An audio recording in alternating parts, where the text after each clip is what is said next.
다 같이 묵도하심으로 예배 시작하시겠습니다. 묵도하여 주시기 바랍니다. 전능하사 천지를 만드신 하나님 아버지를 내가 믿사오며 그 외아들 우리 주 예수 그리스도를 믿사오니 이는 성령으로 잉태하사 동정녀 마리아에게 낳으시고 본디오 빌라도에게 고난을 받으사 십자가에 못 박혀 죽으시고 장사한 지 사흘 만에 죽은 자 가운데서 다시 살아나시며 하늘에 오르사 전능하신 하나님 우편에 앉아 계시다가 저리로서 산자와 죽은 자를 심판하러 오신 제1임 예수님을 믿사오며 거룩한 공회와 성도가 서로 교통하는 것과 죄를 사해 주시는 것과 몸이 다시 사는 것과 영원히 사는 것을 믿사옵나이다.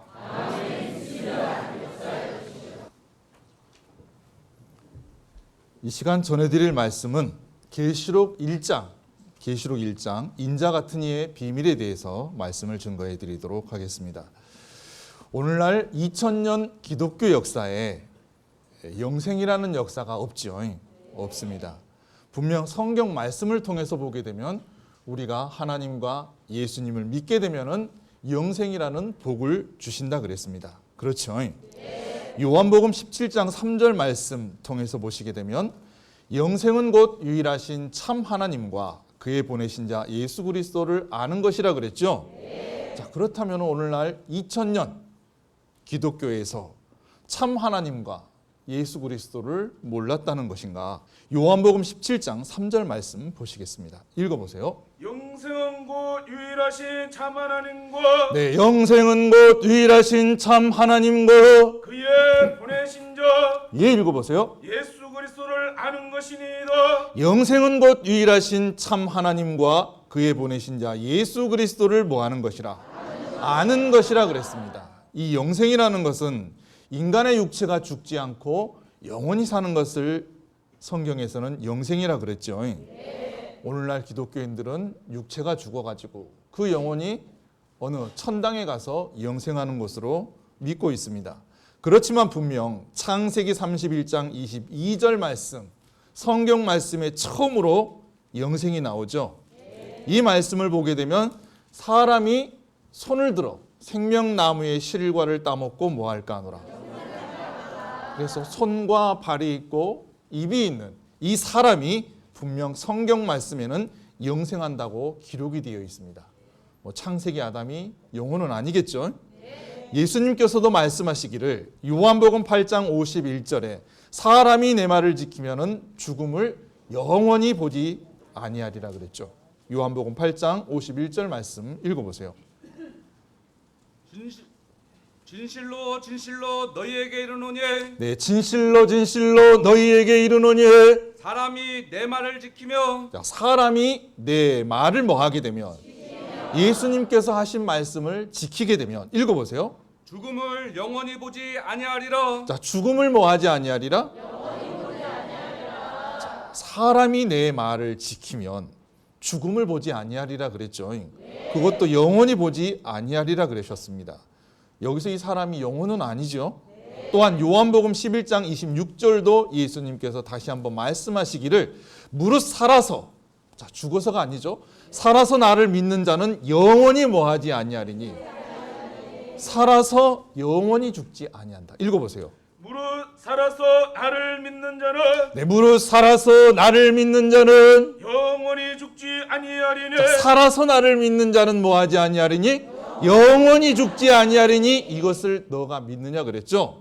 그래서 분명 성경 66권 3900절을 통틀어 보게 되면 인간의 육체가 죽지 않고 영원히 살 수 있는 길이 성경 말씀에는 있습니다. 그 길이 무엇이냐? 참 하나님과 예수 그리스도를 아는 것, 또한 예수님의 말씀을 지키는 것이죠. 그런데 왜 오늘날 2000년 기독교 역사에 있어서 영생하는 사람이 없느냐 이겁니다. 물론 모든 자에게 때와 시기가 임해야 되겠지요. 그렇지만은 분명 이 성경 말씀을 통해서 보게 되면 하나님과 예수 그리스도를 믿게 되면 영생한다. 이것이 하나님의 말씀이고 아버지의 뜻이죠. 그러면은 죽음이라는 것은 왜 인간에게 이르게 되는가? 로마서 6장 23절 말씀 통해서 보시게 되면 죄의 싹은 뭐라 그랬습니까? 사망이라 그랬습니다. 사람이 죽는다는 것은 로마서 말씀을 통해서 봤을 적에 죄의 싹시요 하나님의 은사는 그리스도 안에서 뭐라 그랬습니까? 영생이라 그랬습니다. 그러니까 뭔가는 지금 오늘날 기독교가 하나님의 뜻과 또한 예수 그리스도의 말씀에 부합하지가 않는다는 것을 알 수가 있죠.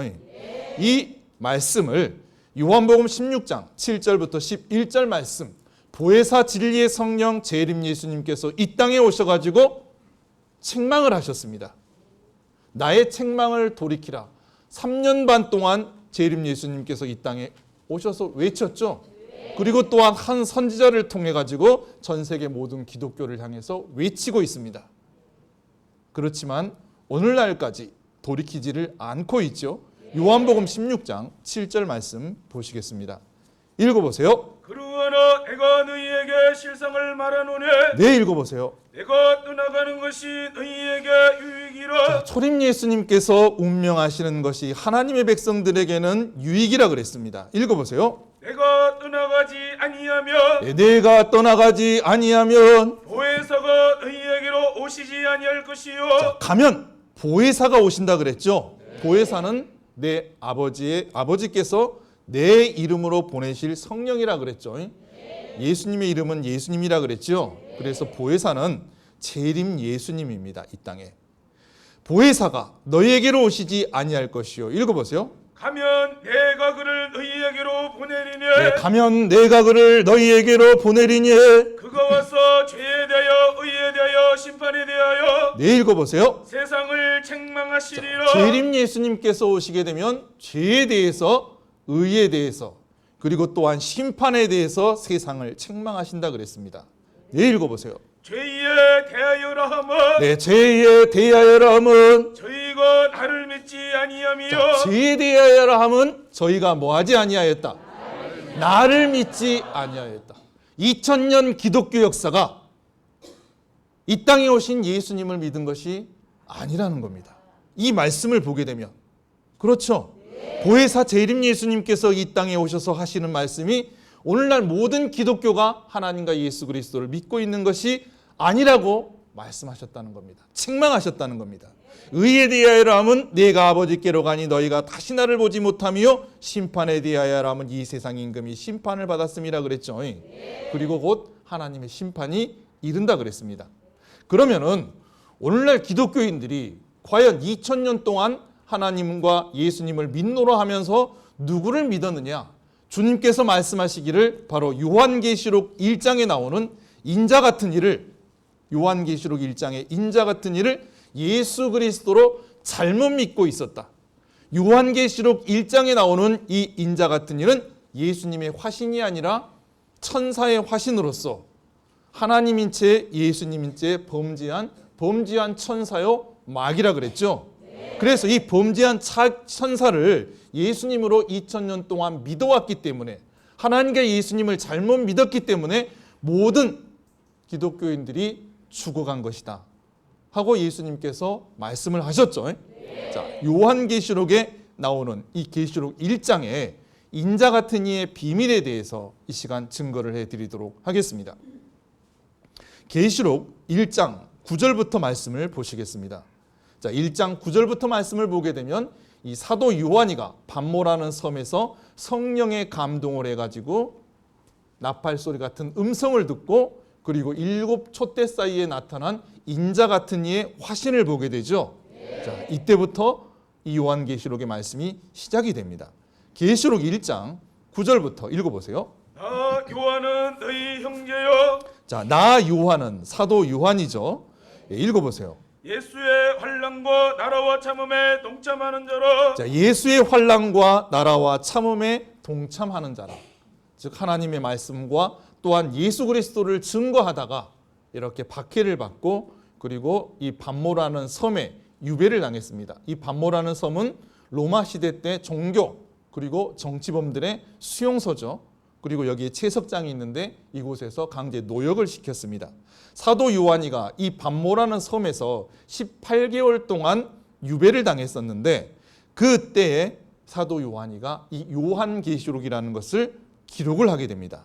계속 읽어보세요. 하나님의 말씀과 예, 예수의 증거를 인하여 예, 반모라는 섬에 있었더니 네, 반모라는 섬에 있었던 일. 주의 날에 내가 성령에 감동하여 자, 사도 요한이가 성령에 감동을 했죠. 읽어보세요. 내 뒤에서 나는 나팔 소리 같은 큰 음성을 들으니 네, 나팔 소리 같은 큰 음성을 들으니 가로되 너 보는 것을 책에 썼어. 자, 너 보는 것을 책에 써서 에베소, 서머나, 버가모, 두아디라, 사대 빌라델비아, 라오디게아 7교회에 보내라 하시기로. 자, 7교회에 편지를 써가지고 보내라 그랬죠.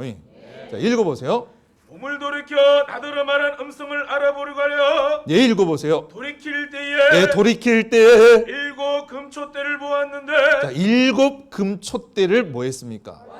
자, 성경 말씀은 하나님께서 선자를 통해 가지고 말씀하시고 이상을 보여주었다 그랬죠. 이 요한계시록도 예수님의 제자 사도 요한이가 이렇게 반모라는 섬에 있는데 음성을 듣고 지금 보게 되면 환상이 나타나고 있죠. 촛대가 나오고 그리고 이제 곧 있으면 인자 같은 이가 나옵니다. 이렇게 환상과 계시를 보고 기록을 하게 됩니다. 읽어보세요. 촛대 사이에 인자 같은 이가 자, 촛대 사이에 인자 같은 이가 발에 끌리는 옷을 입고 나타납니다. 지금 말씀을 보게 되면 이제 누가 나타났느냐?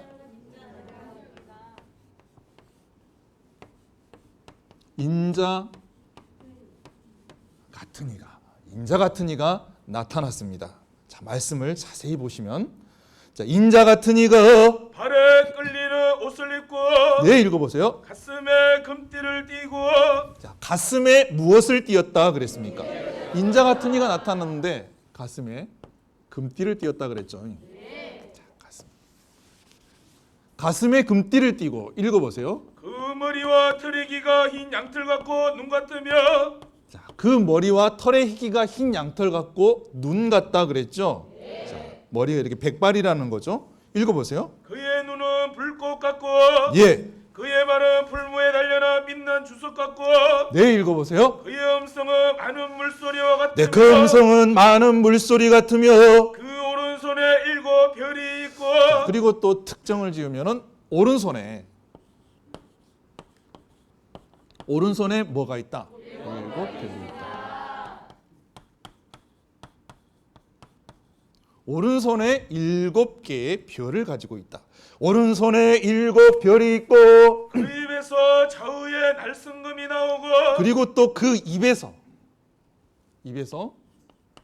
좌우에 어떤 검? 날선검. 좌우에 날선 검이 나오고 읽어보세요. 그 얼굴은 해가 힘있게 비치는 것 같더라. 그 얼굴은 해가 힘있게 비치는 것 같더라 그랬죠. 광채가 난다 이거예요. 굉장히 보이죠. 굉장히 보입니다. 자, 읽어보세요. 17절. 내가 볼 때에 그 말 앞에 엎드러져 죽은 자같이 되매 자, 사도 요한이가 이 인자 같은 이를 딱 보고 가까이에서 보고 뭐 해버렸습니까? 그 인자 같은 이의 발 앞에 엎드러졌어요. 그래가지고 뭐가 됐어요? 죽은 자같이 되네. 죽은 자같이 됐다 그랬죠. 죽은 자는 뭐죠? 한자로 쓰면 시체죠. 죽은 자는 시체입니다. 시체같이 되었다. 읽어보세요. 그가 오른손을 내게 얹고 그러니까 사도 요한이가 발 앞에 죽은 자같이 되니까 이제 인자 같은 이가 오른손을 사도 요한이한테 얹더니만 읽어보세요. 가라사대 두려워 말라. 예, 나는 처음이요 나중이니 예, 읽어보세요. 또 산자라. 예, 내가 전에 죽었었노라. 자, 가라사대 두려워 말라. 나는 처음이요 나중이니고 산자라. 내가 전에 죽었었노라. 자, 엄청난 말을 하고 있죠. 엄청난 말을 했습니다. 그리고 이제 읽어보세요. 볼지어다 이제 세세토록 살아있어. 예, 세세토록 살아있어. 사망과 음부의 열쇠를 가졌노니 그리고 또한 무엇을 가졌다 그랬습니까? 사망과 음부.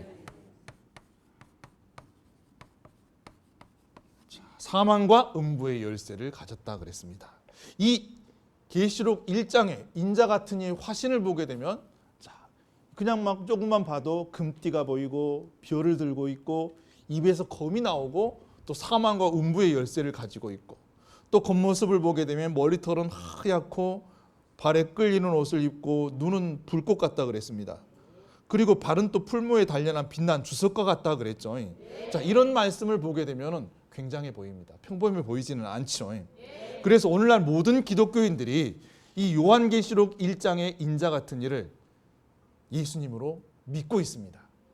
예수님으로. 그러면은 요한계시록의 1장의 인자 같으니 예수님으로 잘못 믿으시면 안 됩니다.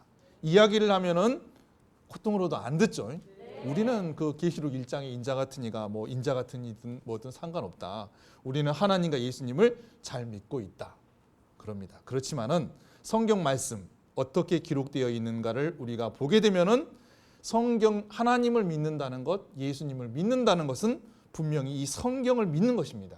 그리고 이 성경을 떠나서는 우리가 하나님과 예수님을 믿을 수 없고 이 성경 말씀을 잘못 믿는다는 것 자체가 말씀은 하나님이기 때문에 말씀이 육신이 되어 오신 예수님이기 때문에 하나님과 예수 그리스도를 잘못 믿고 있다는 겁니다. 그러면 이제 이 인자 같은 이의 비밀에 대해서 인자 같은 이가 누군가 우리가 성경 말씀을 통해 가지고 보겠습니다. 계시록 1장 13절 말씀에 인자 같은 이라 그랬죠? 인자 같은 이 말이 좀 자연스럽습니다. 그렇죠? 그렇지만은 인자라는 것은 마태복음 26장 1절부터 2절까지 말씀을 통해서 보시게 되면 누구라 그랬습니까? 예수님입니다. 예수님. 마태복음 26장 1절부터 읽어보세요. 예수께서 이 말씀을 다 마치시고 자, 누가? 예수님이죠. 예수께서 이 말씀을 다 마치시고 제자들에게 이르시되 네, 제자들에게 이르시되 너희의 아는 바와 같이 예. 이틀을 지나면 6월절이라 자, 이틀을 지나면 6월절이라 인자가 십자가에 못 박히기 위하여 팔리우리라 하시더라. 자, 예수님께서 직접 말씀하셨죠. 예수님께서 말씀하시기를 인자가 십자가에 못 박힌다. 그래서 여기서 이 인자는 분명히 예수 그리스도를 가리킨다는 것을 알 수가 있죠. 인자 같으니 그러면 뭔가 자연스러운 것 같은데 그러면 이 인자가 예수님입니다. 그러면은 예수 같은이라는 거예요. 이거는 굉장히 이상하죠. 예수님이면 예수님이고 아니면 아니지. 사도 요한이가 예수님을 모를 리도 없고 3년 동안 동행했다 그랬고 마지막까지도 예수님의 품에 이렇게 안겨가지고 가장 사랑하는 제자라고 예수님께서 하셨지 않습니까? 그런데 이 사도 요한이가 7 금초대 사이에 나타나는 화신을 보고 예수님 이렇게 한 게 아니라 예수 같은 이가 나타났다 그랬습니다. 뭐가 지금 이상하죠? 이것은 사도 요한이도 이 촛대 사이에 나타난 이 화신이 예수님인가 아닌가 확신을 못하고 있다는 뜻입니다. 그렇죠? 그래서 예수 같으니 우리가 학교 갔다 와가지고 어머니 집에 계시는데 엄마 같으니 학교 다녀왔습니다. 그러지는 않잖아요. 그렇죠? 인자 같으니다. 예수 같은 이라는 겁니다. 이 말씀에 부터 이미 인자 같은 이는 예수님이 아니라는 것을 우리가 알 수가 있는 겁니다. 계시록 1장 1절 말씀 보시게 되면 1장 1절 말씀만 깨달아도 인자 같은 이가 예수님이 아니라 천사의 화신이라는 것을 알 수 있다고 주님께서 말씀하셨죠. 오늘날 기성교회 목사 신부님들 그리고 또 신학자들은 이 계시록 1장 1절에 예수 그리스도의 계시라 이 말씀만 가지고 인자 같은 이를 예수님으로 이야기하고 있습니다. 그러나 너희는 여호와의 책을 자세히 보라 그랬죠. 보겠습니다. 읽어보세요. 예수 그리스도의 계시라. 예수 그리스도의 계시라. 이는 하나님이 그에게 주사. 자, 예수님의 계시가 아닌 게 아니라는 거예요. 요한계시록 1장부터 22장까지의 말씀은 예수님의 계시의 말씀입니다. 그런데 이 말씀을 사도 요한이에게 전해준 사람이 누구냐 이거예요. 이는 하나님이 그에게 주셨다 그랬죠. 제일 처음에 이 계시의 말씀은 하나님으로부터 시작이 됐습니다. 읽어보세요. 반드시 속게 될 일을 그 종들에게 보이시려고. 자, 하나님이 그에게 주사. 여기서 그는 예수님이시죠? 예수님입니다. 그에게 주사. 반드시 속히 될 일을 그 종들에게 보이시려고 누구를? 천사. 누구를? 천사. 천사입니다. 천사. 천사를 누구한테 보냈어요? 요한한테 보냈어요. 예수님께서 직접 요한한테 오셨다고 기록이 되어 있는 게 아니라 하나님께서 예수님에게 주셨고, 예수님께서는 그 천사를 요한한테 뭐 했습니까? 보냈습니다. 요한한테 천사를 보내셨기 때문에 지금 요한 앞에 나타난 이 인자 같은 일은 누구라는 거예요?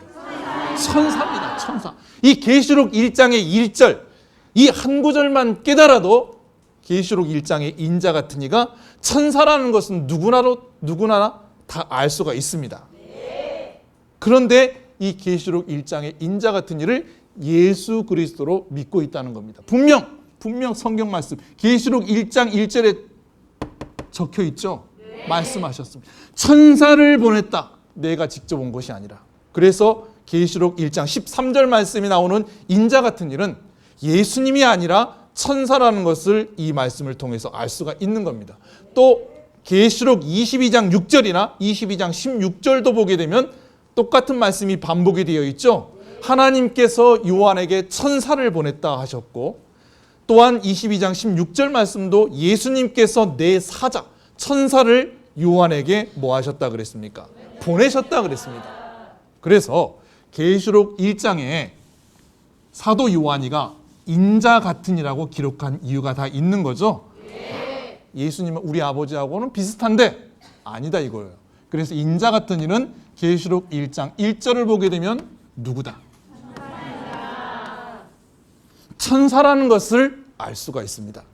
자, 그러면은 이제 인자 같은 이가 가슴에 금띠를 띠고 7별을 잡고 좌우의 날성검을 가지고 사망과 음부의 열쇠를 가졌다 그랬는데, 말씀을 하나하나 우리가 조목조목 따져보겠습니다.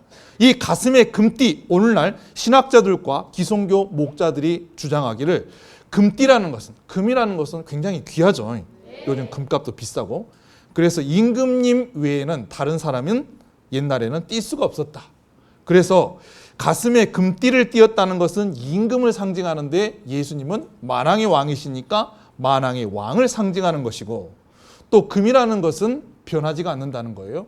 그리고 또 구약의 율법을 보게 되면 하나님의 그 제단에 올리는 기명들이나 이런 것들을 금으로 만들었죠. 변하지 않으니까. 그래서 하나의 신성을 상징한다. 그래서 예수님의 신성을 상징하고, 또 금띠란 가슴에 금띠를 띄웠죠. 이 가슴이라는 것은 사람의 마음이죠. 그래서 이 심장에 예수님의 그 마음에는 사랑이 있다. 그래서 가슴에 금띠라는 것은 예수님의 사랑을 상징하며, 곧 이는 예수님은 만왕의 왕으로 이 땅에 오셨고, 그리고 변치 아니하는 금과 같이 하나님의 백성들을 영원히 사랑하신다는 그런 뜻이다. 이렇게 풀이를 해놨습니다. 그렇지만 핵심은 그게 아닙니다. 뭐 금이 귀하고 뭐 좋고 모르는 사람이 누가 있습니까? 여기서 중요한 것은 가슴에 금띠를 띈 자가 누구냐 이거예요. 뭐 금이 좋고 나쁘고를 떠나서 누가 과연 가슴에 금띠를 띠고 있느냐? 예수님이냐? 천사냐? 그것만 알면은 판가름이 나는 겁니다. 계시록 15장 6절 말씀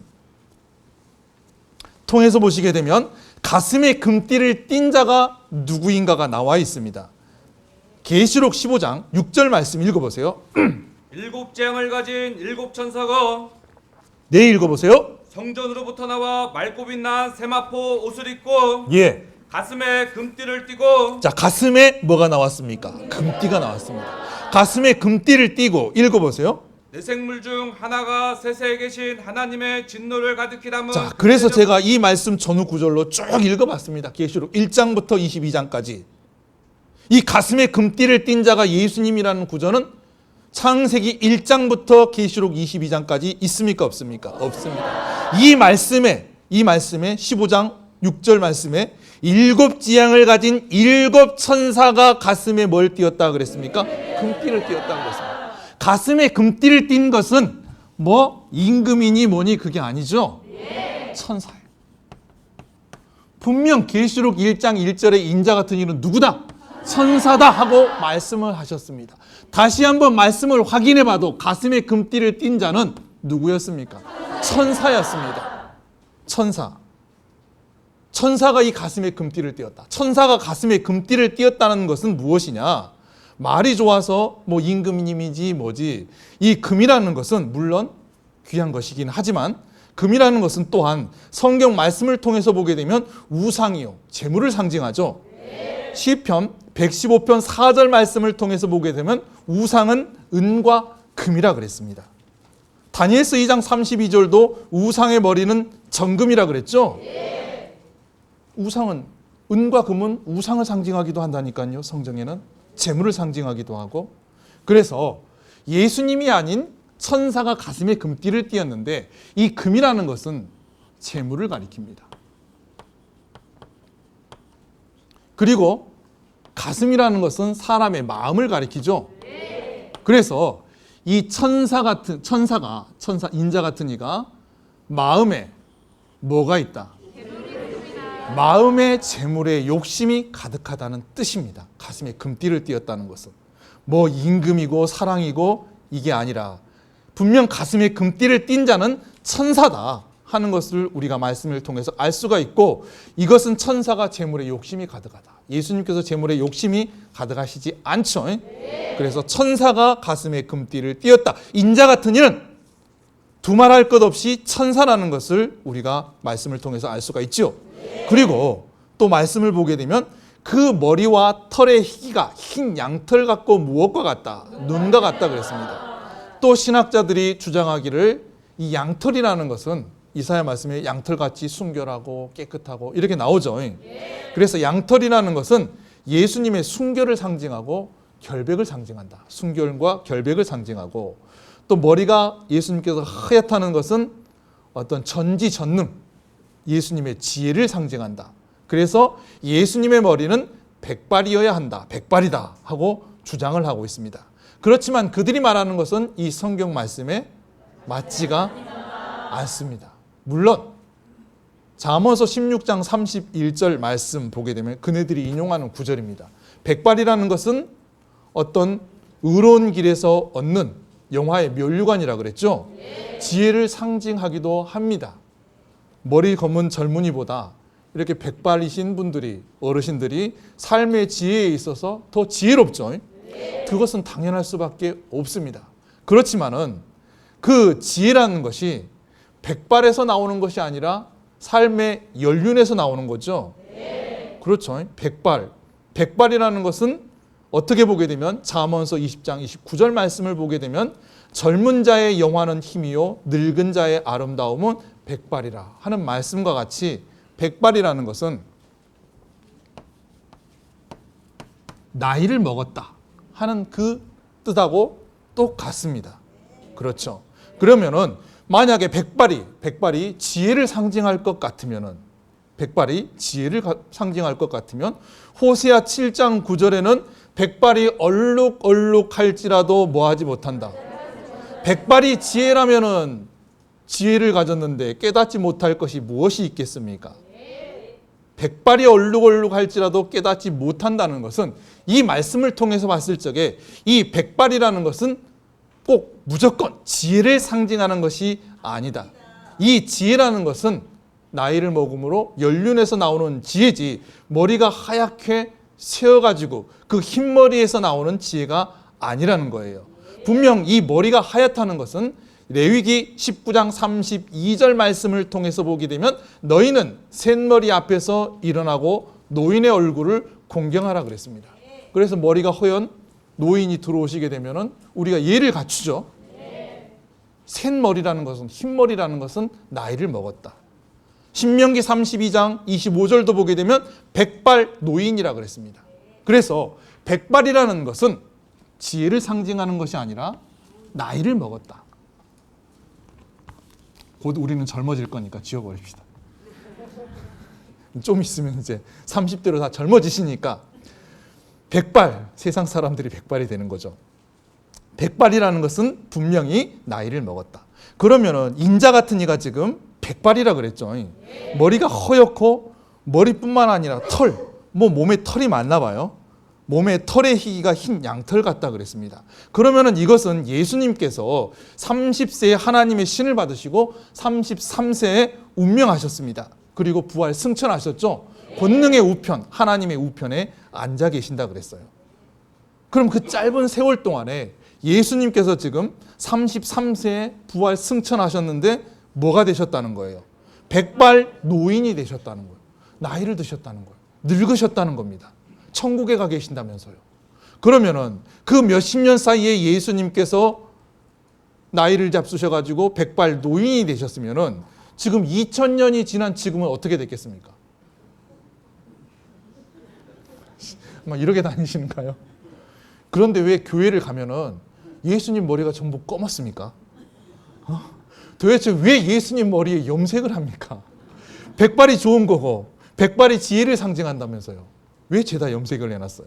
자기들도 뭔가 백발보다는 검은 게 낫나 보죠.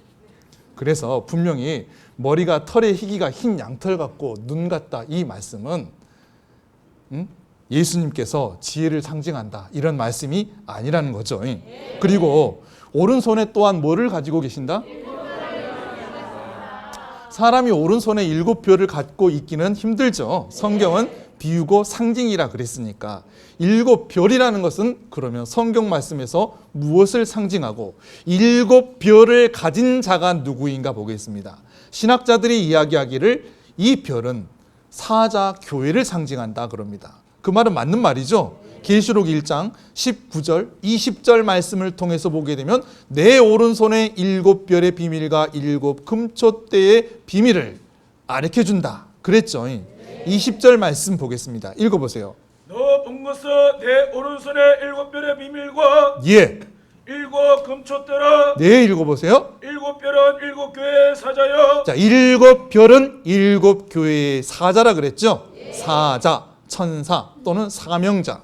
7교회의 사자요. 7교회는 7교회니라. 7 촛대는 7 뭐라 그랬습니까? 교회라 그랬습니다. 자, 맞는 말이에요. 교회고 사자고. 그런데 여기서 이제 7이 나왔습니다. 7. 행운의 숫자다. 그러죠. 성경 말씀 보게 되면 창세기부터 7이라는 숫자가 굉장히 많이 나옵니다. 그리고 성전에 또한 하나님께서 사용을 하시죠. 그래서 이 7이라는 숫자는 완전한 숫자이기 때문에 좋은 것이다. 오른손이라는 것은 권세를 상징하고 능력을 상징하고 또 우리를 보호해주는 보호, 안전을 상징한다. 그래서 이 말씀을 종합해서 보게 되면은 하나님께서는 예수님께서는 그 모든 교회의 모든 사자, 자, 7교회의 사자는 더 나아가서 참 하나님의 말씀을 전하는 모든 교회의 말씀으로 인도하는 목자들이라 이거예요. 그래서 모든 교회의 모든 사자들, 참 설교자들은 예수님의 보호를 받는다는 뜻이다. 이렇게 이야기를 하고 있습니다. 자, 우리는 해석은 필요 없고 핵심을 보죠. 누가 가지고 있냐 이거예요. 오른손에 7뼈를. 7뼈는 사명자, 사자라는 것은 누구나 다 아는 사실이고, 그러면은 7별이라는 것은 오른손격으로 예수님께서 거느리고 있는 7명의 사자, 사명자라는 뜻이죠. 그러면 예수님께서 7 사자를 거느리셨는가 아닌가를 우리가 성경에서 확인을 하면 되는 거예요. 마태복음 10장 1절 말씀 통해서 보게 되면 예수님께서는 7 사자를 거느린 사실이 없습니다. 없습니다. 신약의 모든 말씀을 통틀어 보십시오. 분명 마태복음 10장 1절부터 말씀을 통해서 보게 되면 예수님께서는 12 제자를 거느리셨지 7 사자를 거느리시지 않았다 그랬습니다. 마태복음 10장 1절부터 보시겠습니다. 읽어보세요. 예수께서 그 12 제자를 부르사. 자, 예수께서 12 제자를 뭐 하셨어요? 부르셨습니다. 뭐 설마 하나 둘 못 세는 거 아니겠죠? 12 제자, 7 제자가 아니죠? 자, 7이 나옵니까? 안 나와요. 12 제자를 부르사. 읽어보세요. 더러운 귀신을 쫓아내며 예. 모든 병과 모든 약한 것을 고치는 권능을 주시니라. 자, 모든 병과 모든 약한 것을 고치는 권능을 누구한테 주셨어요? 12 제자. 그래서 오른손에 이 7별이라는 것은 예수님께서 뭐 하지 않았다? 거느리지 않았다.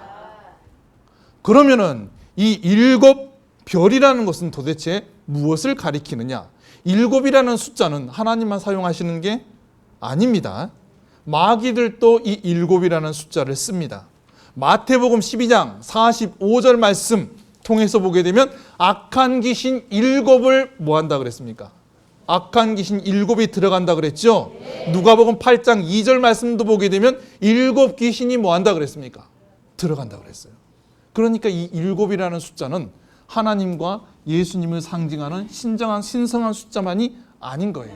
마귀도 이 7이라는 숫자를 사용한다는 겁니다. 이 7 사자는 분명 예수님께서 거느리고 다니는 12명의 제자, 12사도가 아니라 이사야 42장 18절부터 20절까지 말씀을 통해서 보게 되면 누가 나의 보내는 나의 사자같이 뭐 하겠느냐? 누가 여호와의 종같이 소경이겠느냐 그랬죠? 바로 사자는 기머거리. 7별이라는 것은 7 기머거리 사명자. 그러니까 거짓 선지자죠.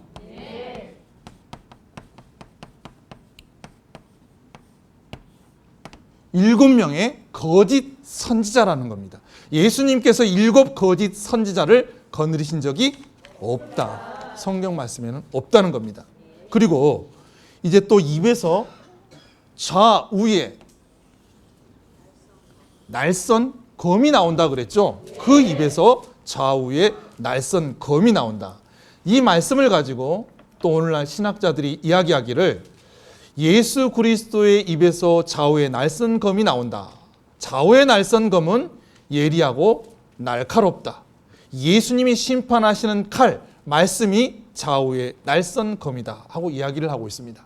그래서 이건 뭐 제가 직접 들었으니까 이렇게 그립니다.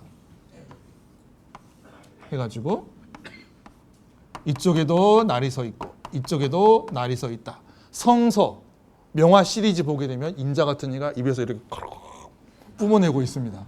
그거 보니까 좀 소름 끼치더라고요. 사람 입에서 뭐 칼이 이렇게 나오게 그랬으니까. 좌우에 날이 서 있다 이거예요. 그래서 예수님께서 심판하시는데 이렇게도 치고 이렇게도 치고 좌우로 쳐서 다 심판하고 죽인다. 이렇게 이제 가면은 그 목사들이 이야기를 합니다. 자, 그렇다면은 여기서 이제 중요한 것은 뭐 오른쪽에 날이 있든 왼쪽에 날이 있든 그것이 아니라 이 좌우의 날선 검을 인자 같은 이가 가지고 있죠. 이 인자 같은 이의 실체를 보자 이거예요. 인자 같은 이. 좌우의 날선 검을 가진 이가 누구인가 보겠습니다. 히브리서 4장 12절 말씀 보시게 되면 좌우의 날선 검을 가진 이는 하나님이 아니라 그랬습니다. 첫 번째, 하나님이 아니시다. 히브리서 4장 12절부터 읽어보세요. 하나님의 말씀은 살았고 예. 운동력이 있어. 자, 에베소서 6장 17절 말씀 보게 되면 검이라는 것은 하나님의 말씀을 상징하죠. 자, 검은 성경 말씀의 말씀을 상징한다. 그래서 히브리서 4장 12절에 하나님의 말씀이 나오죠. 이 말씀이 곧 검입니다. 하나님의 말씀은 살았고 운동력이 있어. 네, 하나님의 말씀은 살았고 운동력이 있어. 좌우의 날선 어떤 것보다도 예리하여. 하나님의 말씀은, 말씀을 자세히 보십시오. 살았고 운동력이 있어. 좌우의 날선 어떤 검보다도 더 뭐하다? 예리하다. 좌우의 날선 어떤 검보다도 더 예리하다는 겁니다. 아무리 2번, 3번 읽어봐도 이 좌우의 날선 검이 하나님이 검이다, 예수님의 검이다 하는 말씀이 아니에요. 하나님의 검은 좌우의 날선 검보다 더 예리하다는 거죠. 그러니까 이 좌우의 날선 검은 예수님의 검이 뭐예요? 아니라는 겁니다. 비교를 했으니까 좌우의 날선 어떤 검보다도 더 예리한 것이 하나님의 말씀, 하나님의 검이라는 거예요. 분명 좌우의 날선 검은 하나님의 검이 예수님의 검이 될 수가 없다 하는 것을 우리가 먼저 알 수가 있는 겁니다. 그래서 이 인자 같은 이가 좌우의 날선 검을 가졌기 때문에 인자 같은 이는 일단 하나님이나 또한 예수님이 결단코 뭐 할 수가 없다. 될 수가 없다. 그러면은 이 좌우의 날선 검은 누가 가지고 있는가? 잠언서 15장 13절부터 말씀을 통해서 보시게 되면은 음녀가 좌우의 날선 검을 가지고 있다 그랬습니다. 잠언서 15장 13절 말씀 읽어보세요. 대저 음녀의 입술은 꿀을 떨어뜨리며 자, 음녀가 나왔죠. 네, 음녀의 입술은 꿀을 떨어뜨리며 그 입은 기름보다 미끄러우나 네, 그 입은 기름보다 미끄러우너 나중은 쑥같이 쓰고 네, 나중은 쑥같이 쓰고 분할 가진 칼같이 날카로우며 자, 두 날 가진 칼같이 뭐하다 그랬습니까? 날카롭다 그랬습니다. 잠언서 5장이죠. 자, 5장 3절부터입니다. 잠언서 5장 읽어보세요. 다시 3절부터.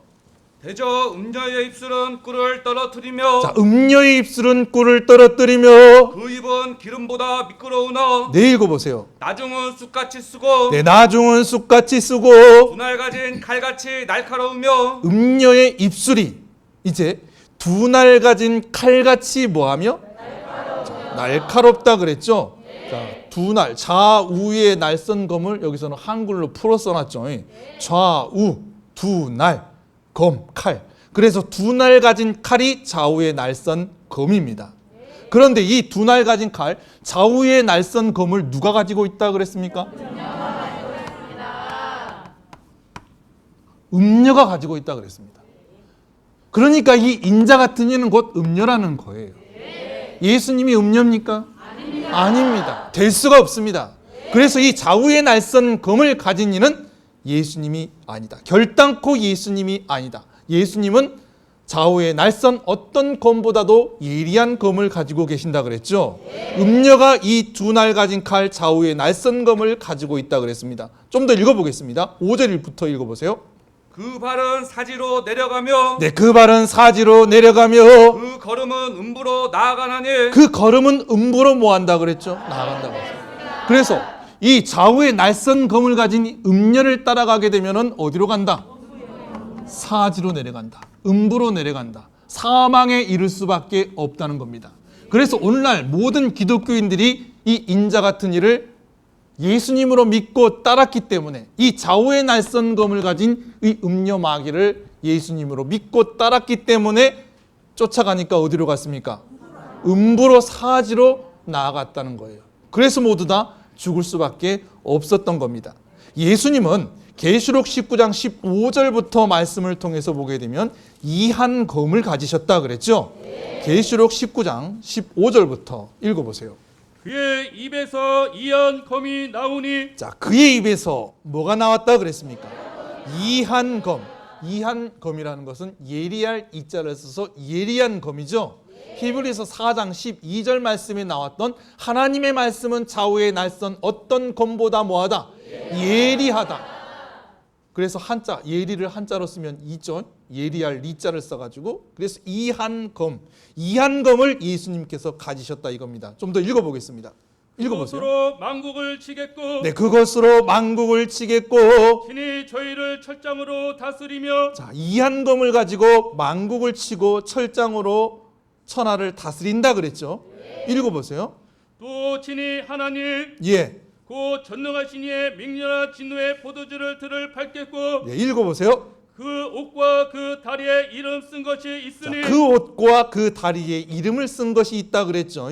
자, 이한검을 가진 이가 누구인가 한번 보시겠습니다. 읽어보세요. 만왕의 왕이요 만주의 주라 하였더라. 자, 이한검을 가지신 이가 누구라 그랬습니까? 만왕의 왕이요 만주의 주다 이거.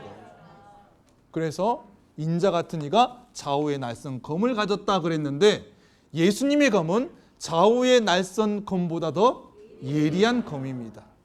이 좌우의 날선 검 두 날 가진 칼은 음녀가 가졌다 그랬죠. 그래서 이 인자 같은 이는 음녀요 마귀요 사람을 사지로 내모는 사망의 자식이다 하는 것을 우리가 알 수가 있습니다. 그리고 좌우의 날선 검이라 그랬죠.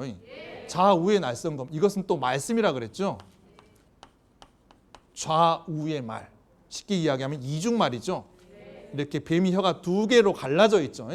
사람이 한 개의 혀를 가지고 두 마디의 말을 한다는 겁니다. 창세기 3장 보게 되면 뱀이 나오죠. 이 뱀이 하와를 꼬여가지고 범죄하게 만들었죠. 이와 같이 좌우의 날선 검을 가졌다는 것은 한 입으로 두 마디를 해가지고 사람을 미혹을 해가지고 거짓말로 사람들을 미혹해서 범죄하게 만드는 것이 바로 좌우의 날선 검이고 또한 인자 같은 이라는 겁니다. 그래서 인자 같은 이는 뱀같이 혀가 둘 달린 범죄한 천사, 마귀라는 것을 우리가 말씀을 통해서 뭐 할 수 있습니까? 알 수가 있습니다. 이러한 인자 같은 이가 사도 요한이 앞에 딱 나타났습니다. 멀리서 보니까 예수님인가 아닌가 했는데 딱 자기 눈앞에 나타난 것을 보니까 사도 요한이가 어떻겠습니까? 그 성서 명화 보게 되면 좀 무섭습니다. 소름이 쫙 끼쳐요. 그러니까 사도 요한이가 어떻겠습니까? 죽은 자 같이 됐죠. 사람이 무서우면 오금이 저린다 그러죠. 기절한 겁니다. 그것을 가지고 오늘날 신학자들은 사도 요한이가 예수님께 경배를 했다. 뭐라고 하느냐? 너무 신비롭고 너무 화려하고 영광스러워서 예수님 앞에 감히 서 있을 수 없어서 그 자리에 엎드러지고 말았다. 꿈보다 해몽이라 그러죠. 요한계시록 1장 17절 말씀 보게 되면 내가 볼 때에 그 발 앞에 엎드러져 죽은 자같이 되었다 그랬습니다. 이것은 죽은 자라는 것은 시체를 가리킵니다. 시체. 사도 요한이가 예수님인 줄 알고 가까이 가서 보니까 이렇게 혀가 둘 달린 천사 마귀라는 것을 깨닫고 정신을 잃은 거예요. 그것은 죽은 자같이 됐다는 게 경배하는 게 아니라는 것은 우리가 어디서 알 수 있느냐? 마태복음 28장 2절부터 3절까지 말씀을 통해서 보게 되면 천사들이 내려와 가지고 예수님을 장사한 일이 없는 새 무덤에 묻었죠. 그런데 천사들이 내려오니까 그 앞에 그 무덤을 지키던 군병들이 이 천사를 보고 무서워가지고 두려워하면서 떨면서 뭐가 됐습니까? 죽은 사람과 같이 되었다 그랬죠. 자, 이 로마의 군병들이 과연 이 죽은 자 같이 된 이것을 가지고 천사에게 경배했다고 할 수가 있느냐? 있습니까? 없습니다. 죽은 자 같이 됐다는 것은 곧 기절했다. 시체같이 되었다는 거예요. 그런데 이제부터 문제는 여기서 발생합니다. 천사죠. 천사가 예수 그리스도의 계시를 가지고 왔습니다. 가지고 와가지고 사도 요한이한테 여기 있습니다 하고 전해주면 됐죠. 그런데 사도 요한이가 거기서 그냥 여기 있습니다 하니까 하고 그냥 푹 쓰러진 거예요. 그러니까 이제 천사가 와가지고 이 사람이 지금 나한테 경배를 하는가? 우리도 그렇잖아요. 어디 뭐 심부름을 가게 되면 사장님 어서 오십시오 그러면 괜히 내가 사장이 된 것 같고 뭐 그냥 아무 말도 안 하면은 여기 오세요 사장님 여기 앉으세요 커피 한 잔 드시고 그러시면서 이 제품이 이런데 좀 보십시오. 그게 실은 제가 심부름을 와서 좀 여쭤보려고 온 겁니다. 그러면 조금 이제 태도가 바뀌긴 하지만 그렇다고 전혀 바뀌지는 않죠. 그와 같이 사장님 이리 오십시오 그러니까 그냥 그래요? 참 이렇게 해가지고 이 천사가 어떻게 된 거예요? 우쭐해진 겁니다. 그래가지고 그만 여기서 이제 돌이킬 수 없는 범죄를 하기 시작을 합니다. 그게 뭐냐? 죽은 자같이 되니까 그가 오른손을 내게 얹고 가라사대 두려워 말라 나는 처음이요 나중이니. 이 처음이요 나중이니라는 이 말씀은 오직 하나님과 예수님만이 사용할 수 있는 말씀입니다. 과연 이 세상에 어떤 천사가 어떤 영이 어떤 사람이 처음이요 마지막이 될 수 있습니까? 없습니다. 이사야 44장 6절 말씀 통해서 보게 되면 나는 처음이요 나는 마지막이라 그랬습니다. 나 외에 다른 신이 뭐하다? 없다. 나 외에 다른 신이 없다는 것이 내가 처음이요 내가 마지막이라는 뜻입니다. 천사가 나 외에 나는 처음이요 나는 마지막이라 했다는 뜻은 나 외에 다른 신이 없다는 겁니다. 이사야 44장 6절 말씀 읽어보세요. 이스라엘의 왕인 여호와 읽어보세요. 이스라엘의 구속자인 만군의 여호와가 말하노라. 자, 하나님께서 말씀하시죠. 읽어보세요. 나는 처음이요 나는 마지막이라. 자, 하나님은 나는 처음이요 또한 마지막이라 그랬습니다. 읽어보세요. 나 외에 다른 신이 없느니라. 나 외에 다른 신이 뭐하다? 나는 처음이요 나는 마지막이라는 것은 하나님께서 오직 유일한 신으로서 천지를 뭐하셨고 창조하셨고 그리고 마지막에도 모든 말씀을 이루신다는 겁니다. 그리고 하나님 외에 다른 신이 없다는 거예요. 그런데 이 말을 이 천사가 심부름을 와가지고 나 외에 다른 신이 없다. 내가 처음이요 마지막이다 하고 사장님인 채 한 겁니다. 아, 내가 이 회사 사장님인데 말이야 당신 말고 좀 높은 사람 오라 그래. 이렇게 되는 거예요. 그래서 계시록 22장 13절 말씀도 보게 되면 예수님은 나는 알파와 오메가요 처음과 나중이요 시작과 끝이라 그랬죠.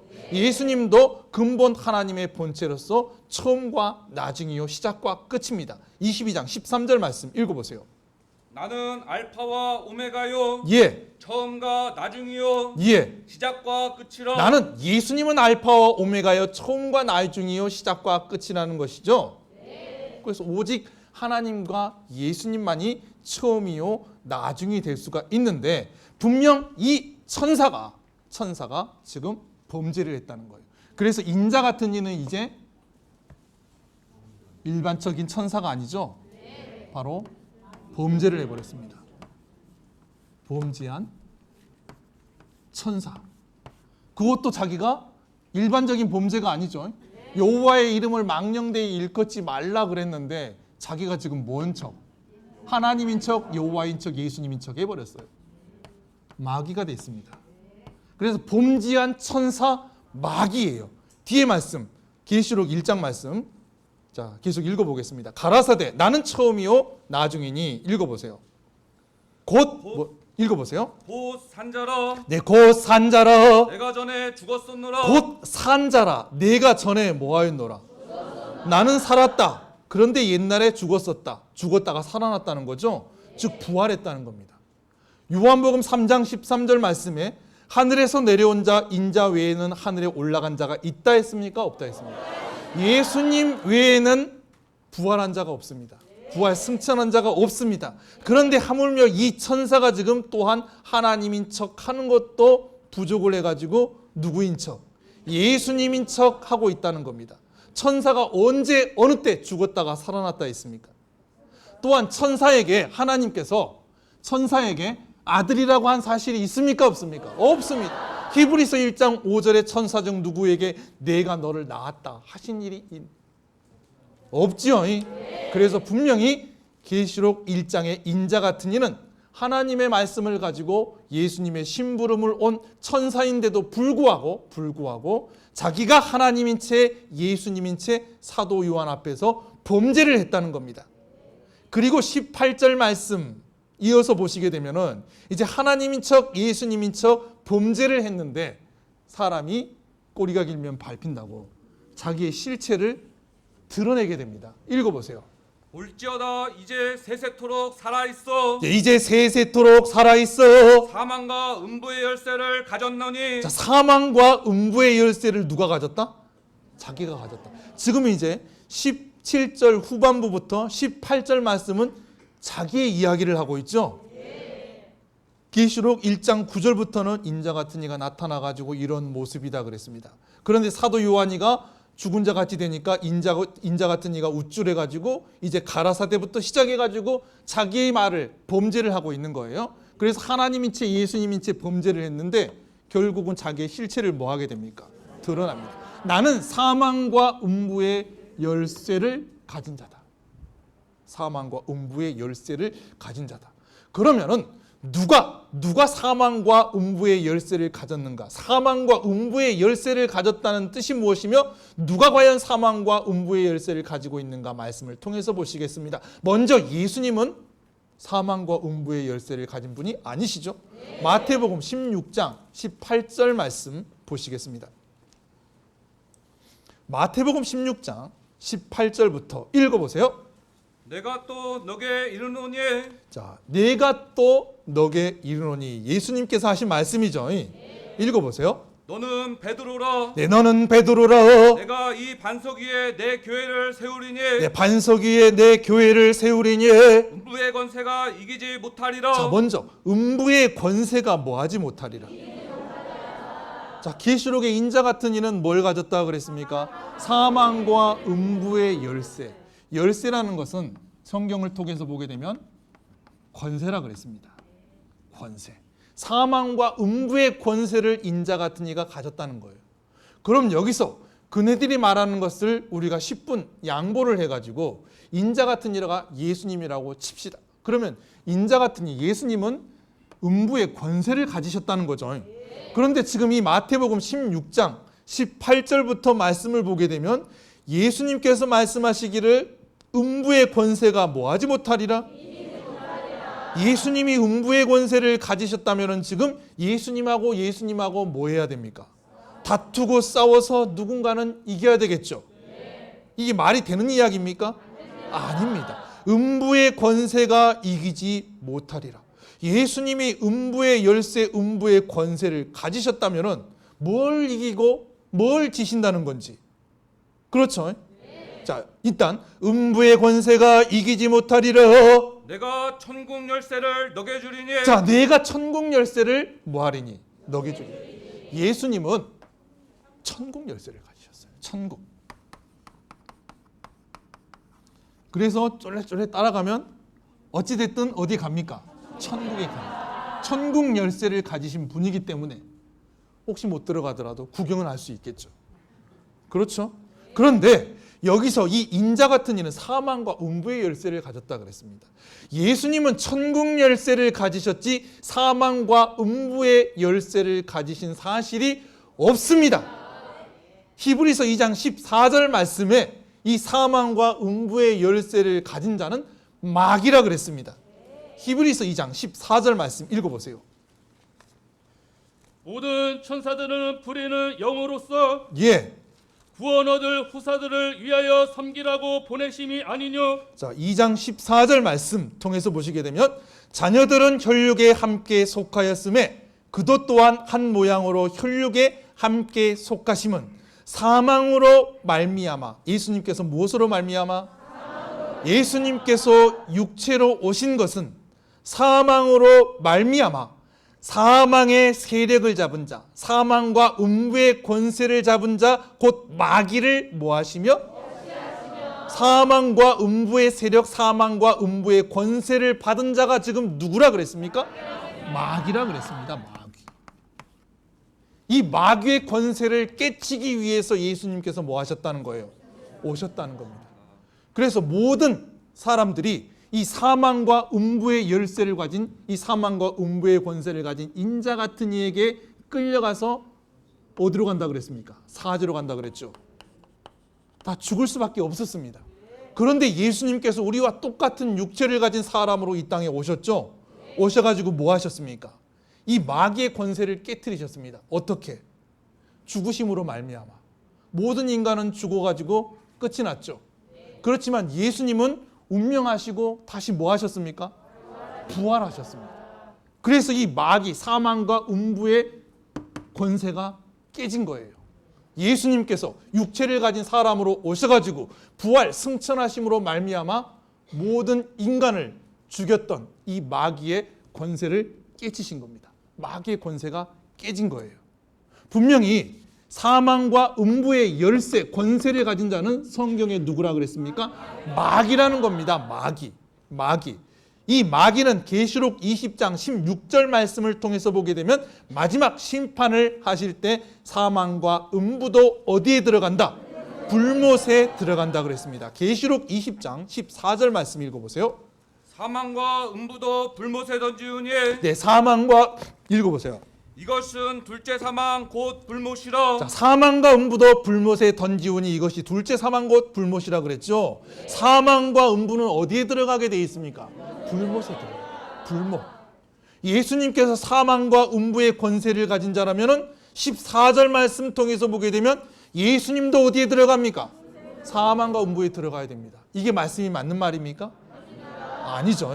하나님의 아들 예수님께서 이 땅에 오신 것은 사망의 세력을 잡은 자 마귀의 일을 없이 하러 오셨다. 사망과 음부의 열쇠를 권세를 가진 자는 마귀라는 것을 우리가 성경 말씀을 통해 가지고 알 수가 있는 거죠. 그래서 이상 말씀과 같이 계시록 1장에 나오는 인자 같은 일은 계시록 1장 1절만 봐도 그 실체가 천사라는 것을 알 수가 있습니다. 가슴에 금띠를 띤 자도 천사요. 오른손에 7 별이라는 것은 7 거짓 선지자를 가리키며 예수님께서 거느리고 다니는 사명자가 아니었죠. 좌우의 날선 검도 예수님의 검이 아니라 하나님의 검이 아니라 음녀의 검이었습니다. 그리고 이 좌우의 날선 검, 음녀의 호리는 입술에 빠지게 되면은 사망으로 나아갈 수밖에 없다 그랬죠. 그리고 이 사망과 음부의 열쇠도 마귀가 가지고 있다 그랬습니다. 이 마귀는 마지막에 불못에 들어간다 그랬습니다. 이 범죄한 천사 마귀를 오늘날 모든 기독교인들이 2000년 동안 하나님과 예수 그리스도로 믿고 있었다는 겁니다. 여러분들이 하나님이라면, 여러분들이 예수님이라면 어떻게 하겠습니까? 아우 불쌍하다. 돌이키겠죠. 돌이키기는 돌이키겠는데 이렇게 범죄를 했으니까, 죄가 있으니까 사망할 수밖에 없는 거예요. 예를 들자면 똑같은 사람이 동네에 두 사람이 살아요. 쌍둥이 형제가 사는데 큰형은 윗동네 살고 동생은 아랫동네 삽니다. 내가 동생한테 1000만 원을 빌렸어요. 길 가다가 보니까 그 아랫동네 동생이 있네. 야 이거 1000만 원 내가 빌렸는데 줄게 받아라. 줬습니다. 그런데 이 아랫동네에 사는 동생이 찾아와가지고 아니 왜 1000만 원 안 주냐고 난리를 치겠죠. 실은 내가 이 쌍둥이 형을 착각을 해가지고 이 형한테 줘버렸으니까. 동생은 뭐 한 겁니까? 돈을 안 받은 거죠. 그럼 내가 누구한테 준 거예요? 형한테 준 겁니다. 형이 나한테 사기를 친 거죠.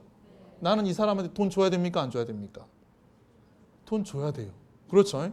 사기꾼을 잡아가지고 족쳐야지 나한테 돈을 빌려준 사람을 나 돈 줬다 이놈아 이렇게 할 수는 없는 거잖아요. 이와 같이 골로새서 2장 18절 말씀을 통해서 보게 되면 오늘날 모든 기독교인들이 하나님과 예수 그리스도께 돌리는 영광을 누가? 인자 같은 이가, 이 천사가 가로챈 겁니다. 이 범죄한 천사 마귀가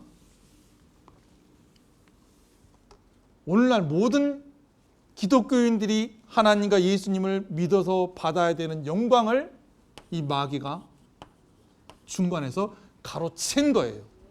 그래서 모든 상을 빼앗겨 버렸다 그랬습니다. 골로새서 2장 18절 말씀 읽어보세요. 누구든지 일부러 겸손함과 누구든지 일부러 겸손함과 천사 숭배함을 인하여 천사 숭배함을 인하여 너희 상을 뺏기지 못하게 하라. 자, 너희의 상을 뭐하지 못하게 하라? 그래서 이 천사 마귀를 오늘날 예수님으로 믿었기 때문에 이 상, 천국과 영생이죠. 영생의 상을 뭐 했어요? 빼앗겨 버렸어요. 자기가 빼앗겼습니다. 성경 말씀은 자기가 자기 무덤을 팔 수 있다 그랬죠. 이렇게 계시록 1장의 인자 같은 일을 예수님이 틀림없습니다. 여러분들 믿으십시오. 백성들은 아멘. 그러면 뭐 하는 거예요? 마귀한테 경배하는 겁니다. 그리고 모든 상을 빼앗기는 거예요. 이 상이 뭡니까? 결국은 천국과 영생이에요. 이걸 빼앗겨 버렸어요. 빼앗겼으면 내가 잘못이지. 물론 뺏은 놈도 나쁜 놈이지만 그렇죠. 빼앗겼다. 그래서 모든 기독교인들이 2000년 동안 하나님과 예수님을 믿노라 하면서도 죽을 수밖에 없었다 하는 것을 우리가 말씀을 통해서 알 수가 있는 겁니다. 그래서 이 계시록 1장의 인자 같은 일은 오늘날 기독교인들 뿐만 아니라 신령종단, 교주들이나 이런 사람들이 다 예수님으로 믿고 있죠. 그리고 특히 그 신천지 이만이라는 사람도 이 인자 같은 이한테 안수를 받았다 이렇게 이야기를 하죠. 77년도에 받았다 이렇게 이야기를 합니다. 그런데 들락날락한다 그랬죠. 그러다 보니까 78년도에 받았다 또 이렇게 책자에 또 써놓고 또 79년도에 받았다 이렇게 책자를 써놓고 또 80년도에 받았다 이렇게 써놨습니다. 상대 일고에 상대할 가치가 없고. 그런데 이제 또 기상천외한 게 이 해빛교회 신옥주 목사라는 사람은 계시록 1장의 이 인자 같은 일을 예수님이라고 믿습니다. 믿는데 예수님이라고 믿는데 저도 어처구니가 좀 없기는 한데, 자, 이 인자 같은 이가 분명히 뭘 가졌어요? 사망과 음부의 열쇠를 가졌죠. 사망과 음부의 열쇠는 누가 가졌다 그랬습니까? 당연히 마귀죠. 인자 같은 이가 예수님인데 사망과 음부의 열쇠를 가졌다 이거예요. 그래서 누구라고요? 나 이런 거는 또 태어나가지고 처음 봐가지고, 과연 하나님을 믿는다는 사람 입에서 어떤 이런 생각을 할 수가 있는가? 도대체 뭘 받았길래 이렇게 주장합니다. 예수님은 계시록 1장 18절에 사망과 음부의 열쇠를 가졌기 때문에 마귀고 사망의 목자다, 사망의 줄이다, 사망의 그물이다. 그늘이 아니라 사망의 그물, 사망의 길이다, 사망의 문이다 주장을 하고 있습니다. 그리고 왜 예수님이 사망의 목자냐? 그 증거가 예수님께서 사형을 당하여 죽은 것이 사망의 목자임을 증명한 것이다.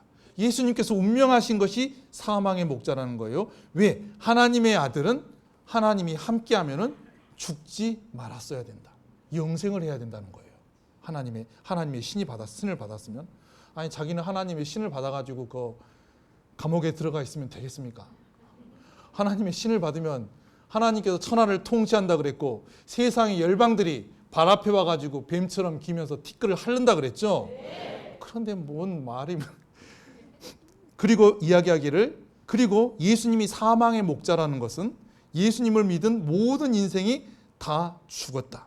그래서 사망이 그들의 목자가 되었기 때문에 다 죽은 것이다. 이렇게 이야기를 하고 있습니다. 그러면 자기가 보혜사라면서요.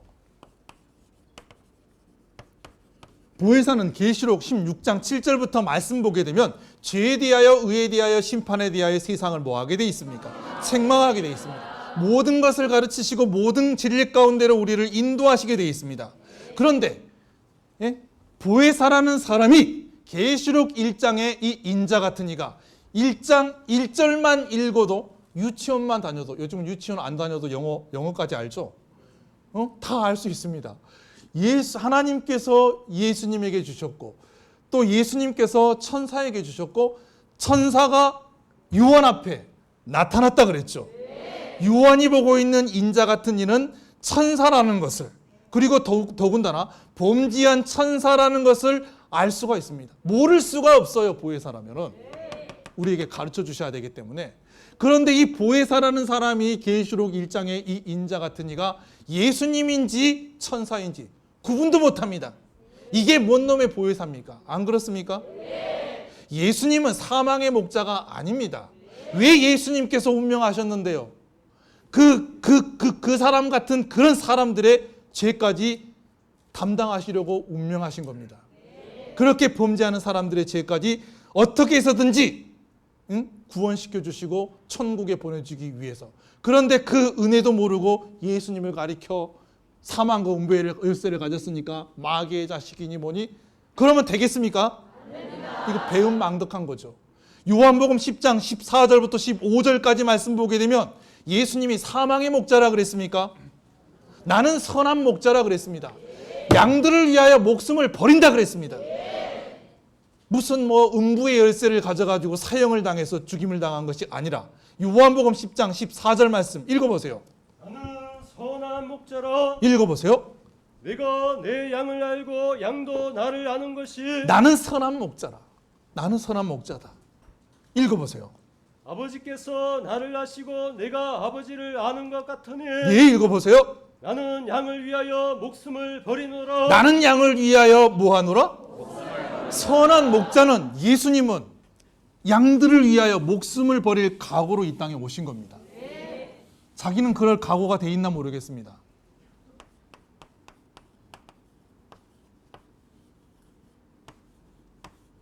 뺨이나 때리지 말고 그 불쌍한 사람들 살려주지. 이렇게 예수님께서는 선한 목자로서 양들을 위하여 목숨을 버리기 위해서 이 땅에 오셨다는 거예요. 베드로전서 3장 18절 말씀 보게 되면 그리스도께서도 죄를 위하여 죽으사 의인으로서 불의한 자를 뭐 하셨다 그랬습니까? 죄를 위하여 죽으사 의인으로서 불의한 나와 같은 이 불의한 자들의 죄를 대신하시기 위하여 이 땅에 오셨다는 겁니다.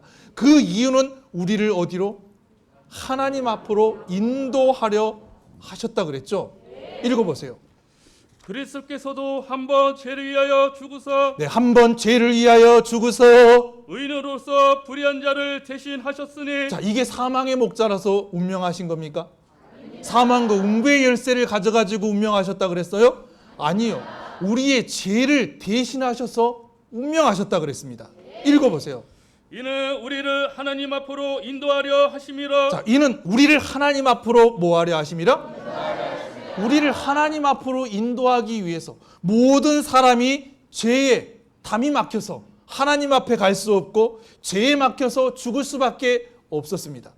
그렇지만 예수님께서 그 보혈로서 막힌 담, 죄를 허물어 버리고 우리로 하나님 앞으로 나아갈 수 있게끔 화목제물이 되어서 희생을 당하신 것이죠. 그런 것이지 무슨 천벌을 받아가지고 자기의 그 젊은 날에 반도 살지 못하고 죽었다, 가장 잔인하게 사형을 당했다, 이런 말을 하고 있습니까? 갈라디아서 3장 13절 말씀, 예수님께서 왜 운명하셨느냐? 율법의 저주에서 우리를 뭐하기 위해서? 구원하기 위해서.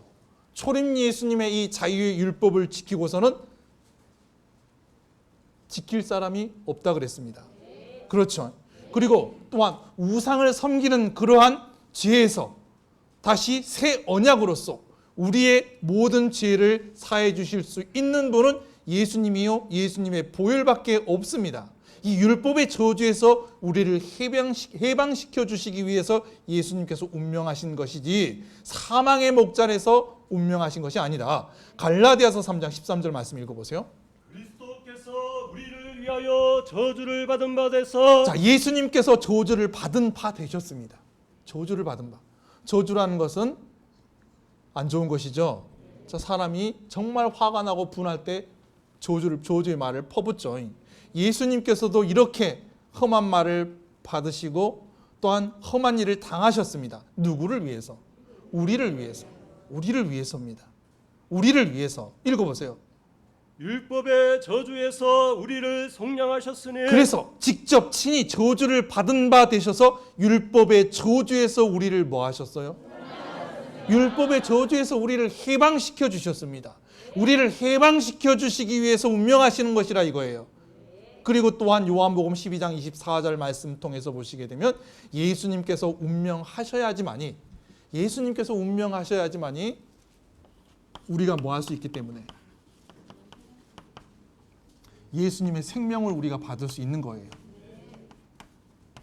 내가 너희 속에서 영원히 산다 그랬죠? 예수님께서 운명하시지 아니하시면은 예수님만이 영생하시는 겁니다.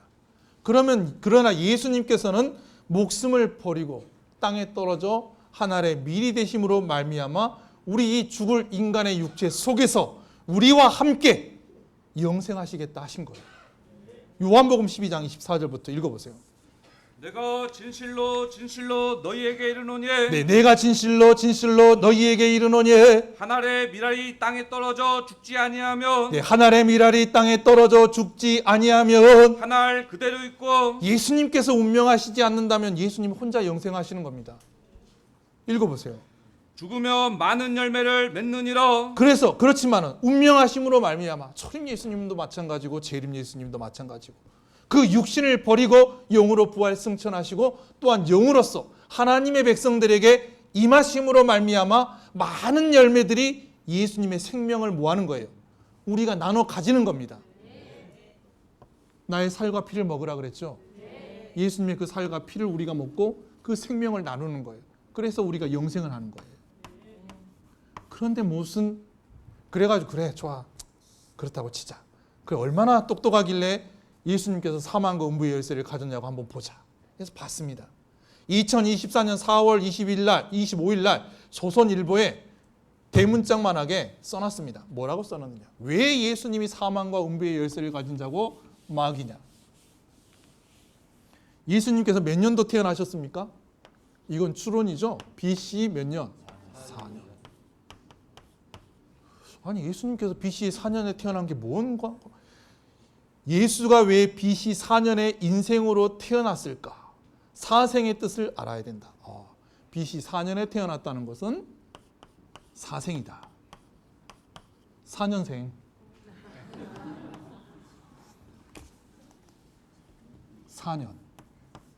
4년 생이니까 BC 4년에 태어난 인생 4년생.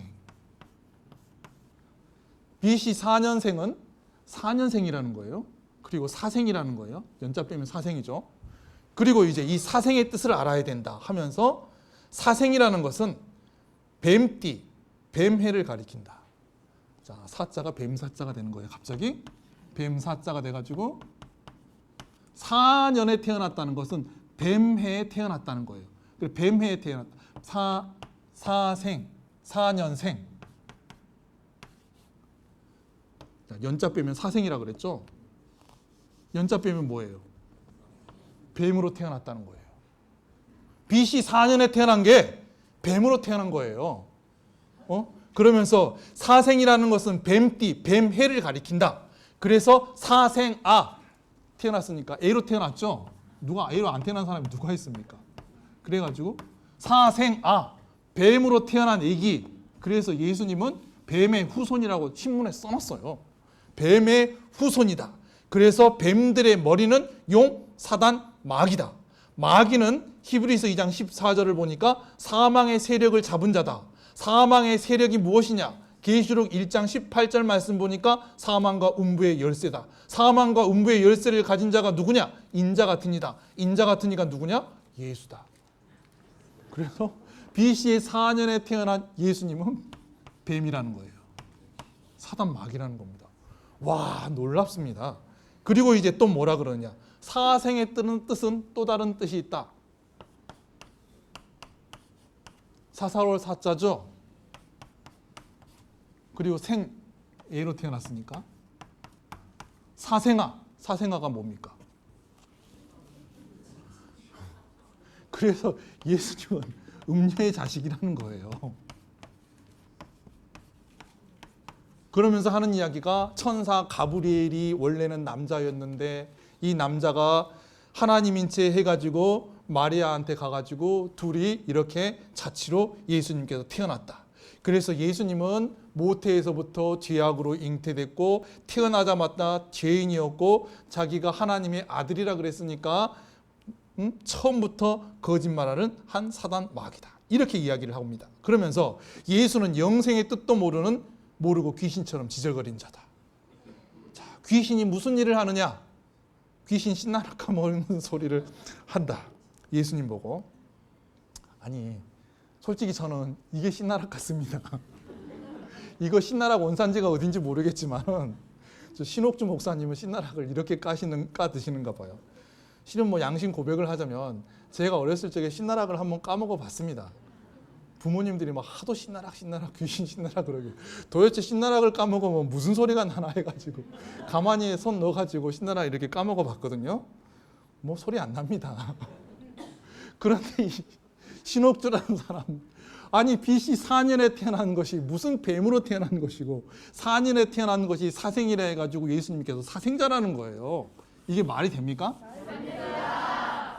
이건 진짜 억지로 풀이하는 정도가 아니죠. 그러면은 이렇게 풀이할 것 같으면은 자, 이 사람 몇 년생이에요? 연수로 한번 따져봅시다. 1959년생이에요. 1959년이 무슨 띠입니까? 기해년입니다. 기해년이 뭐예요? 돼지띠예요. 그럼 돼지로 태어난 인생이네요. 마태복음 7장 6절에 돼지는 뭐라 그랬습니까? 개 돼지에게 진주를 던지지 말라 그랬죠. 욕심쟁이 거짓 선지자라는 거예요. 그럼 이 돼지띠로 태어난 이 사람은 거짓 선지자라는 거예요. 그리고 베드로후서 2장 22절에 뭐라 그랬습니까? 개는 토하였던 곳에 돌아가고 돼지는 씻었다가 더러운 곳에 도로 눕는다 그랬죠. 더러운 이라는 거예요. 그죠? 그리고 마태복음 8장 30절에 이 돼지한테는 하나님의 신이 들어갑니까? 돼지 떼에 뭐가 들어갑니까? 구신이라고 쓸 뻔했네. 귀신이 들어가게 돼 있습니다. 귀신이. 무슨 2008년도 뭐 6월 16일 하나님의 신을 받아요. 돼지로 태어난 사람은 귀신을 받게 되어 있지 하나님의 신을 받을 수가 없는 거예요. 그리고 돼지는 뭐 먹습니까? 하나님의 말씀을 먹습니까? 누가복음 15장 16절에 돼지가 뭘 먹습니까? 지업 열매를 먹죠. 돼지가 가르치는 말씀은 하나님의 말씀이 아닙니다.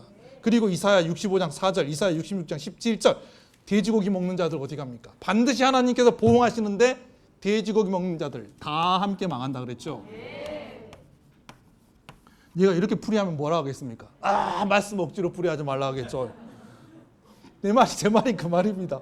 아니 왜 BC 4년이 뱀이 되고 예수님이 사단 마귀가 되고 왜 BC 4년에 태어난 예수님을 가리켜가지고 사생자라고 하냐 이거예요. 그러니까 말씀을 억지로 풀이하게 되면은 분명히 이 성경 말씀에 기록된 대로 심판받고 멸망을 받을 수밖에 없는 겁니다. 잠언서 1장 23절 말씀에 재림 예수님께서 이 땅에 오셔서 뭐라고 했습니까? 나의 책망을 듣고 돌이키라 그랬죠. 이렇게 억지를 부리지 말고 무슨 뭐 기해년이니 BC 4년이니 이런 거 따지지 말고 나의 책망을 듣고 돌이키라 그랬습니다. 돌이키라. 읽어보세요. 나의 책망을 듣고 돌이키라. 나의 책망을 듣고 돌이키라. 보라, 내가 나의 신을 너희에게 부어주며. 나의 책망을 듣고 돌이키는 자는 나의 신을 뭐 한다 그랬습니까? 진리의 또 다른 보혜사 진리의 영을 영원토록 우리에게 함께 하시게끔 부어주신다 그랬죠. 나의 신을 부어주며 읽어보세요. 나의 말을 너희에게 보이리라. 나의 말을 너희에게 보이리라. 내가 부를지라도 너희가 듣기 싫어하였고.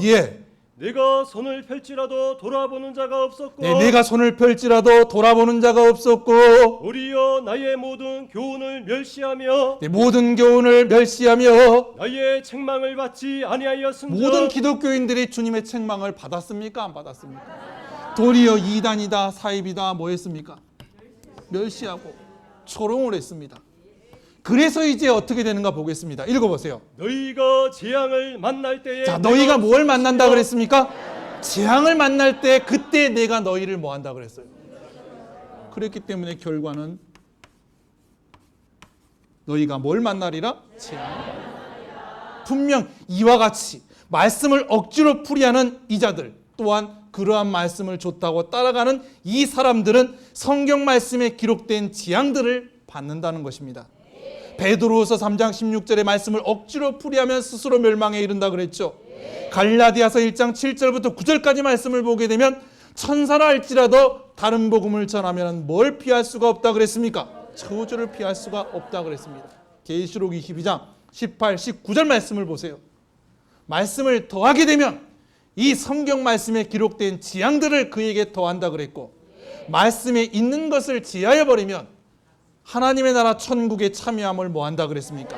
지한다 그랬습니다. 하나님께서 이 성경 말씀에 어떠한 재앙들을 기록해 놓으셨습니까? 스가랴 14장 12절에 섰을 때 그 살이 썩고 눈이 구멍 속에서 썩는다 그랬죠. 이런 재앙을 받기 싫으면 이런 말을 하지 말라는 겁니다.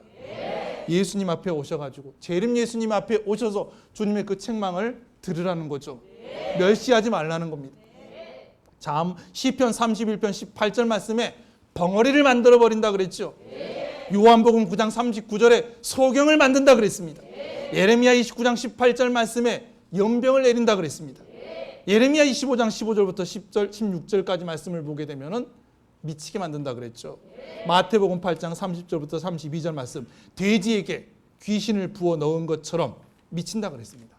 그래서 하나님의 나라 심판이 천국이 이루어지기 전에 또한 하나님의 심판이 이루어지기 전에 재림 예수님의 교회로 오셔가지고 보혜사 진리의 성령 재림 예수님께서 가르쳐 주신 말씀으로서 거듭을 나고 말씀으로 거듭나서 주님께서 부어주시는 나의 신을 받고 영생을 해야겠죠. 자, 그러기를 바라면서 예배 마치겠습니다. 주님께서 가르쳐 주신 기도로서 예배 마치겠습니다.